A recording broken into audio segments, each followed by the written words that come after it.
Have you reflected on your actions? It looks like you didn't come home last night, but if you feel bad for what you said, then I want you to call me. I really hope you're adult enough to accept what you said was wrong.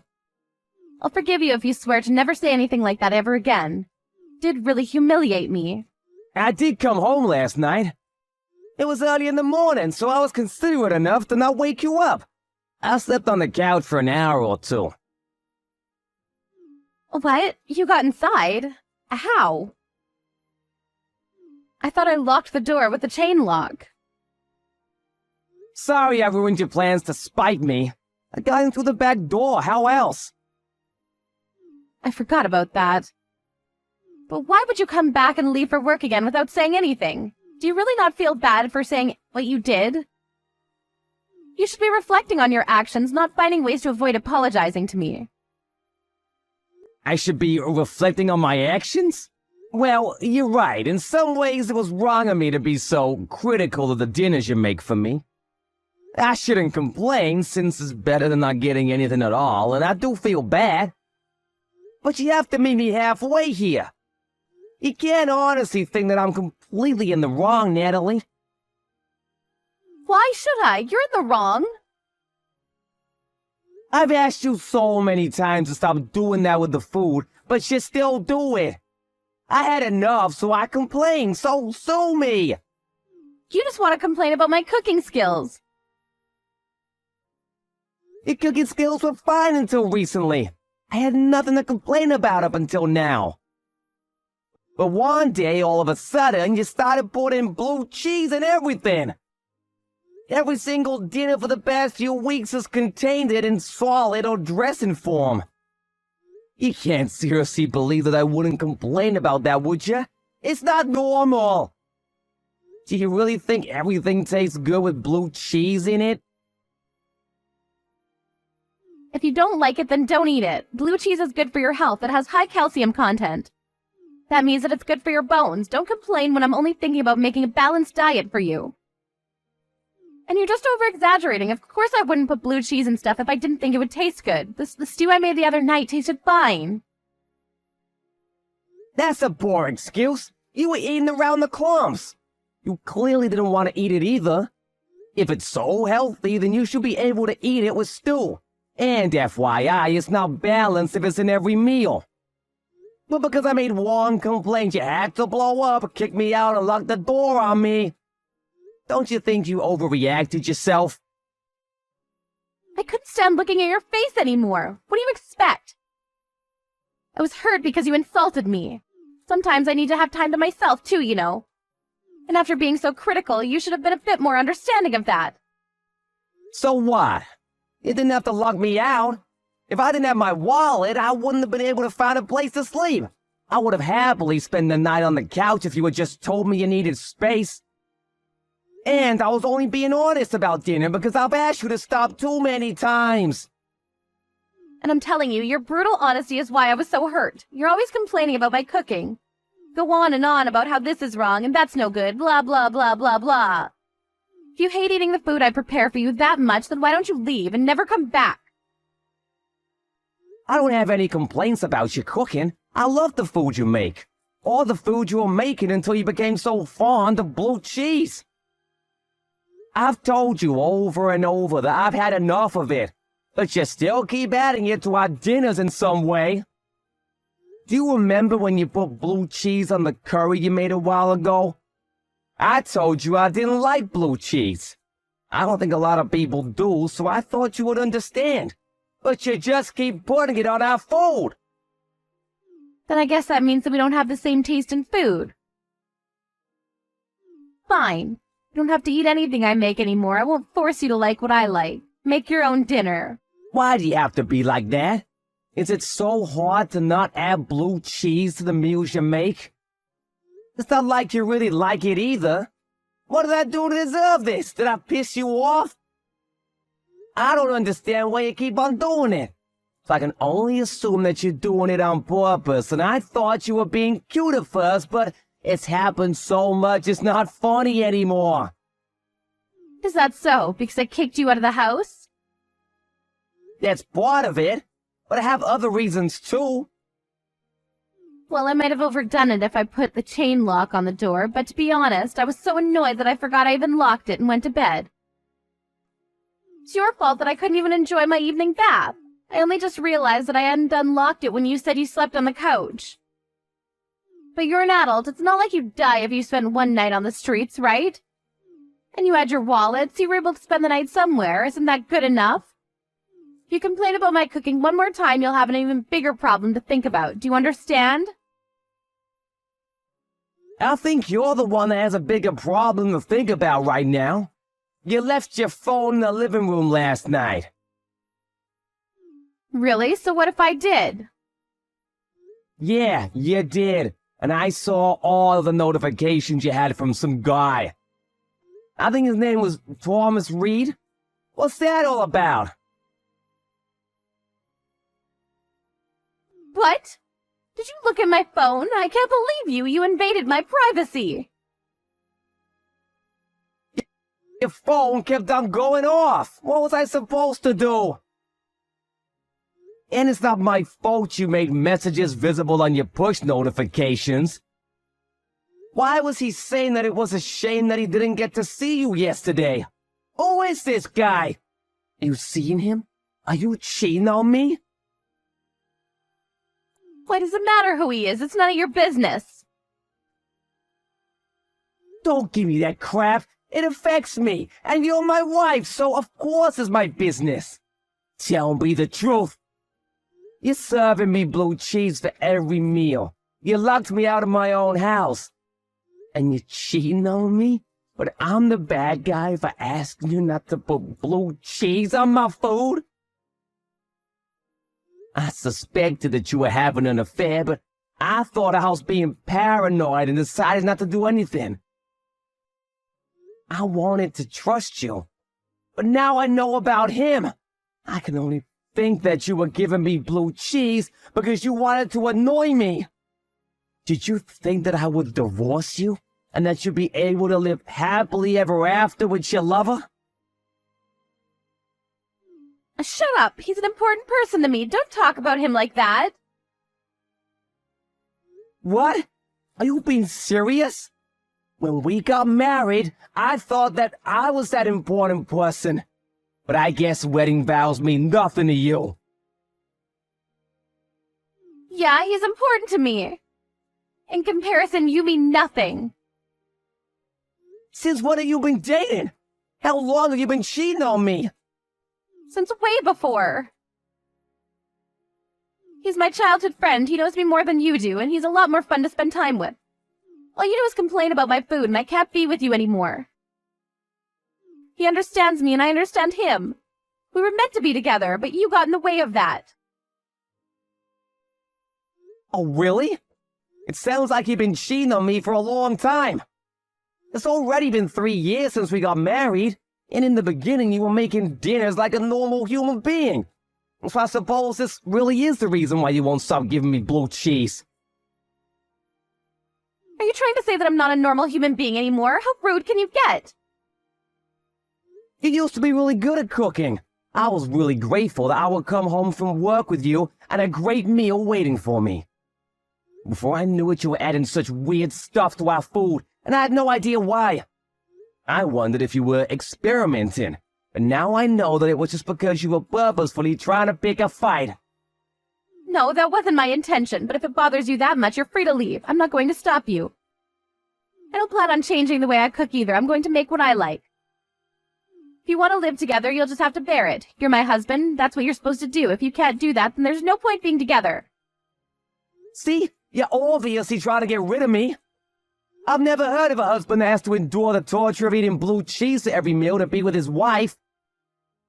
And by the way, if I'm leaving, then you'll have to leave as well. What are you talking about? This house is in my name. It belongs to me. I don't have to go anywhere. Why should I leave the house I've lived in ever since I was single? The only reason you have a roof over your head is because I let you live with me when we got married. Yeah, that may be true, but I'm the only one that's been paying the rent since we got married. If you want me out, I'll happily leave. But will you be able to pay it by yourself? I think you'll have to find a job pronto if you want to keep living here. You're the one that said you didn't want to work after getting married, so you've only got yourself to blame for your lack of funds. I'll be fine. I'm going to ask for permanent alimony. What? You're kidding? You don't actually think that the court will let you take anything from me, do you? We're going to divorce because you're complaining about my cooking, so of course I'll get something. I won't be able to get a job straight away. And I don't plan on remarrying just yet. Do you seriously think that you deserve financial support from the man you've been cheating on? And you're the one that's been telling me to leave. So, from the court's point of view, you'll be the one that owes me money. I'm shocked that you think that you have the right to ask anything of me after everything you've done. My relationship with Thomas doesn't have anything to do with you, so of course it won't have anything to do with our divorce. Even if it did, you don't have any proof that I've been cheating on you, so there's no way for you to argue that it's caused our marriage to break down. There's nothing you can do, so you might as well just give in and pay up. Now that that's decided, can you hurry up and come back for your things before I throw it all out? I want you to be out as soon as possible. I'm surprised you wanted a divorce that much. What, are you going to beg me for forgiveness now? No, I really did love you and wanted us to be together for the rest of our lives. But I guess that was just me. I'm just trying to accept the reality that you would cheat on me. Did you really want me to leave that much? So much that you pushed me away with blue cheese? That's what I've been trying to say. He's important to me. You're not, Calvin. That's why I don't want to be with you anymore. It's a shame if you can't understand it, but either way you'll have to accept it and leave. When we first got married and were still in our honeymoon phase, I thought that maybe you were the most important person to me. But after all of your complaining, I've had enough. Fine. I suppose there's no point arguing that I was only complaining because you started bringing out strange combinations for dinner. Are you sure you want this? For us to split up? Of course I'm sure. If you can't understand what I have with Tom, then there's no point in us being together. I don't want to be stuck in a marriage with you. Fine, I'll give you a divorce. Are you happy with that? Not quite. We'll still have to talk about money. I'll settle for everything you have saved. I know you don't have a lot, but it'll have to do. I don't want to be in debt after all. Now that would make me feel bad. You should be grateful that I'm so forgiving. But even with your minute savings, I should be able to live without any worries for a while. I think that's the best way we can settle this. I'm not paying you anything. But I'm gonna talk to a lawyer and see what I can demand from you. I'm not leaving this marriage with nothing. And how do you plan on doing that? You don't have any evidence to prove I've been cheating, so the court will just agree that I need financial support more than you do. Have you been listening to me at all? I have been listening. And I've been talking with your beloved Thomas, too.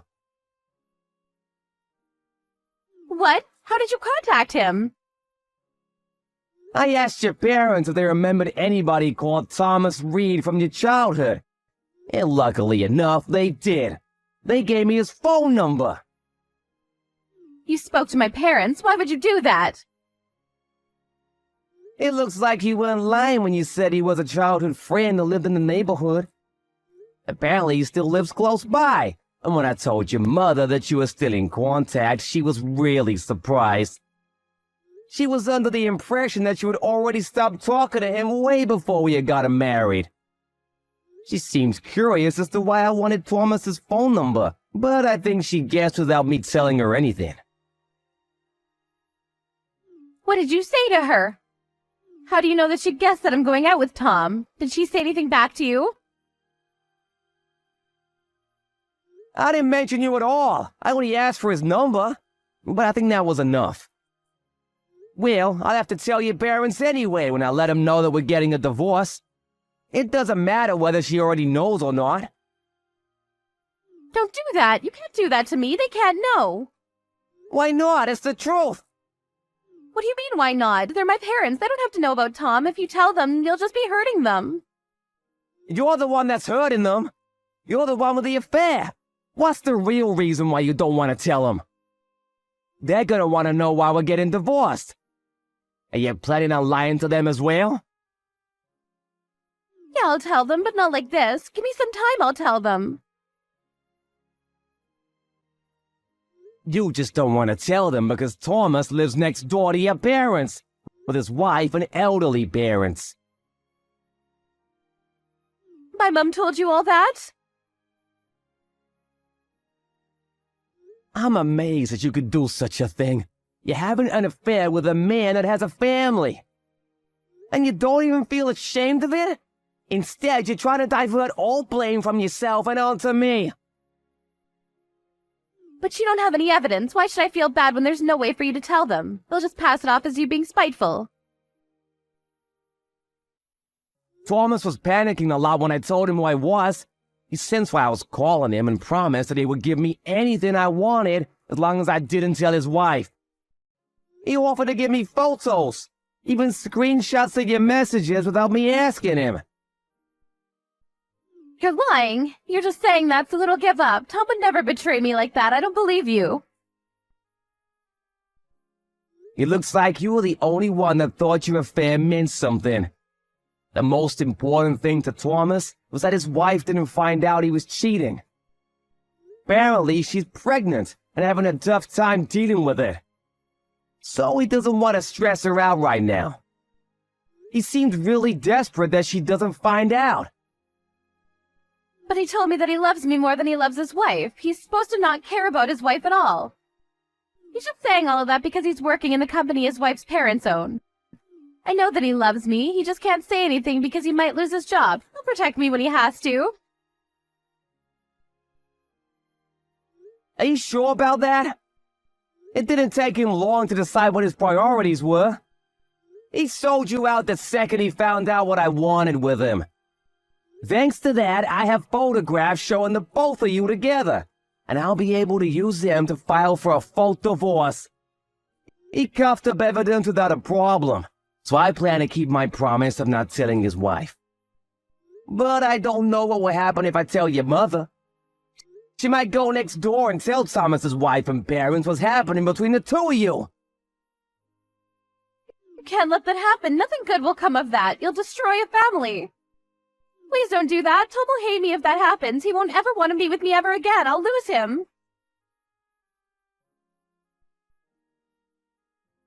Tom this, Tom that. Even in this situation, you're still only thinking about yourself and him. You don't have a thought to spare for the man you married. You won't even own up to what you've done. You're the ones that are destroying the lives of those around you. If you're gonna act like that, then I have no choice. I'm gonna demand that you don't get any alimony. You can leave my stuff as it is. I'll collect it another day. I'm not coming back today. I've already found a friend who'll let me stay on their couch for a few days until I find my own place. Wait, please. I'll do whatever you ask. I won't put weird stuff in your meals anymore. I won't do anything to provoke you anymore. Let's work on our marriage, so please don't do anything that will ruin Tom's relationship with his wife. I just don't want him to hate me. Already way past that point. You cheated on me. Do you really think that it'll be that easy to work on our marriage when you won't accept that you're at fault here? It's done. I've already spoken to your mother. Now all you have to do is talk to my lawyer about preventing you from taking any more of my money. Our marriage is over, and you won't be able to leech off of me anymore. And your lover probably won't want to meet you ever again. Well, look on the bright side. At least you won't have to put in so much effort into thinking about how to annoy me with food. After hearing about the divorce and the reason that led to it from Calvin, Natalie's mother headed straight to the Reed's house next door to speak with Thomas and his wife. Just as expected. Calvin didn't talk to Thomas's wife directly, but she ended up finding out about everything anyway. Natalie tried looking for Calvin in the hope that she could make amends, but it looked like he had already moved on from his friend's couch and found a new apartment. There was no way for her to contact him, but she received divorce papers from his lawyer, who warned her that Calvin was rejecting all pleas from her for them to get back together. Natalie was finding it hard to get a job and couldn't pay the rent for her own apartment. She reached out to Thomas for his help, But he blamed her for his wife finding out about his affair and had blocked her on all social media. She couldn't go to her parents for help either, since they were still in shock about what she had done. And because they lived right next door to Thomas. Natalie was alone and had no one to support her in her job search. She was soon feeling pressure from her landlord to pay off the rent and bills and had no choice but to borrow money. It was going to take years before she could get her life back on track.